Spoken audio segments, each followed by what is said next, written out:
This is part 5 of building the Lego city. We've made quite a lot of progress in the other 4 videos that you can see in my channel, building lots of custom buildings and that raised section including the train tunnel which runs underneath. But what we're going to be dealing with this time is the expansion area, which is the same area again, which is currently blank and just a bunch of base plates and spare Lego.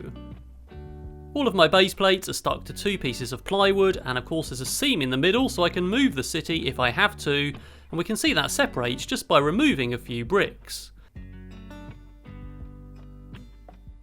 The next part of my city is going to be partially raised, but I'm going to save myself some real estate at the ground level so I can put some industrial buildings around that railway line that's going to get extended.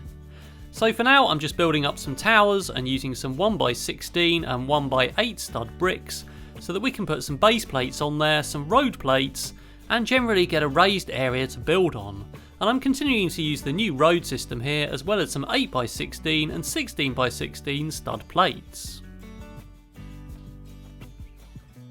Let's extend that railway line, and again I'm ballasting it with reddish brown tiles, and I've got lots of these which I bought in bulk, and I'm only putting them where they show through the railway line as I did before, so we don't waste any plates.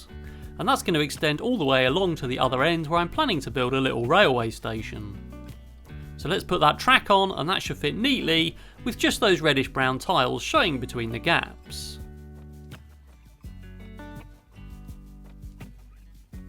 We'll just give that train a test and everything looks pretty good. Hopefully I'll be able to drive the train at the end of this video.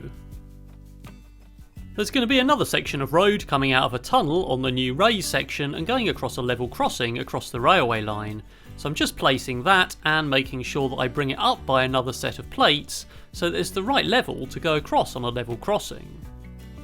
And to build that crossing I'm filling in all the gaps with some dark bluish grey plates, and then we're going to put smooth tiles on top so that cars can drive across.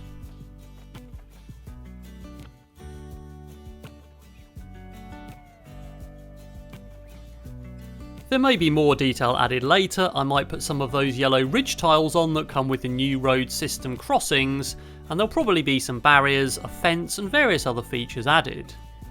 And my train seems to pass down there fine though. The track does protrude slightly from the top, but the train's got clearance to run, and I think that looks pretty good. And now we can see where that road is going to run in the tunnel under the new raised section. And that will involve rebuilding my supports, so I've torn all of that down and decided to start by building the tunnel edges, because we don't want to look in there and see a load of green, so really we need these bricks so that we can see there's actually a tunnel. There's a slight overhang so that I can get my 1x16s to reach back again, and everything's nicely supported.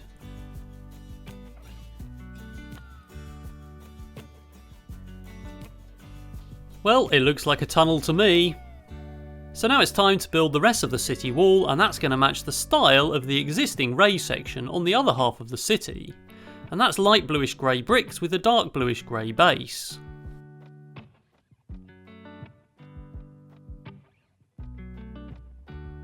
Now there's going to be buildings in front of most of this, so I'm leaving it quite plain in standard bricks rather than having all the features that we had on the other half.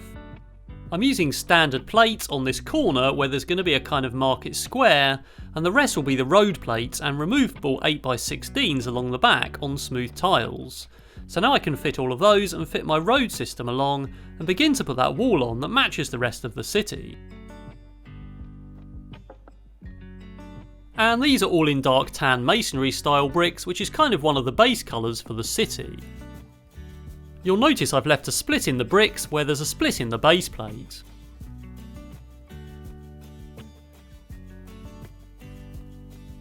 I've built quite a bit of that wall, and even though there's going to be buildings in front of it, I'm not sure I want it to be that plain. I'd really like to add the street lamps on these columns that I built on the other half.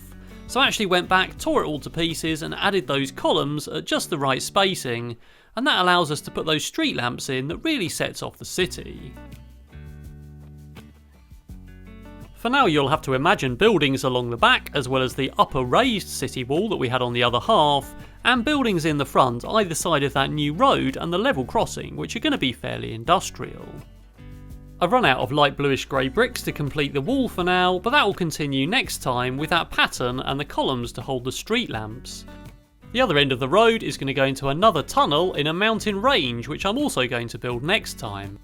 But there's now plenty of space to build things, including that market square I mentioned on the corner, and we still need to deal with continuing the upper city wall so that we make another bridge going over the road to the left of the sports shop that I built last time, and merging that into the row of the buildings along the back. But at least now we can drive the train, although we can't get very far, but everything seems to be running pretty well, and I'm looking forward to building the railway station at the other end of the track. So don't forget to check back on the previous 4 videos to see how I built the city so far, including all these buildings, the raised section, and lots of the detail that we can see inside and outside of the buildings. You should also check out my ocean coral reef diorama that I built some time ago, and that video seems to have been really popular in my YouTube channel.